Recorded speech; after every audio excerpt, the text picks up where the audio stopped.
Mr. Rubin about the gas leak. So, Mr. Rubin, what actually happened on the gas leak? Sure. We got a report from actually the cafeteria staff that there was a smell of gas when we went down to investigate it with myself, Mrs. Pearl, Officer Grimes. We were able to notice the smell was pretty significant, and so we decided to pull the fire alarm, get the fire department up here as quickly as they could to either establish where the leak was coming in, if they needed to get outside assistance, and if the building was safe for occupancy. Okay.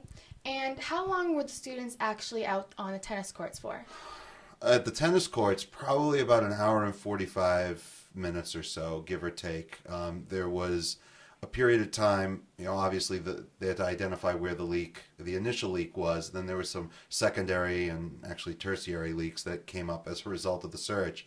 As they were trying to close those off, it was, the attempts were going to be made to get everybody back in the building. And our goal for probably the first hour and a half was at the very least to get back for some sort of a day, even if it was going to be an abbreviated day. And then at a certain point, it just became illogical to have that happen, and that's when the decision to dismiss was made. I know for half days we have to go to for certain number of periods. Correct. Would we have to make up that day?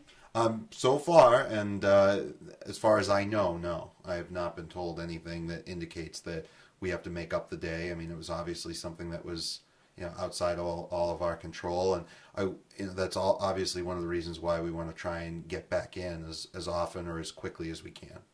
Okay. And I heard there were students that went to the hospital. How many were there, if you could tell us?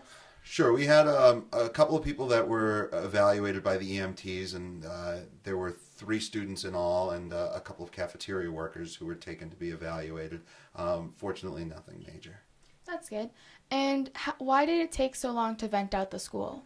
Well, I think there was, I don't necessarily think the leak was as major as much as it was a computer malfunction with the gas company that pumped more of the scent into the gas, and which is actually what was able to allow us to discern that there was a leak to begin with. So I think that is when the department started to uncover more leaks, there was obviously more scent to have to vent out, and that's what took a little bit longer than we expected. So there was more than one leak? There were, I believe, 3 that I'm aware of. Okay. Well, thank you for your time. No problem.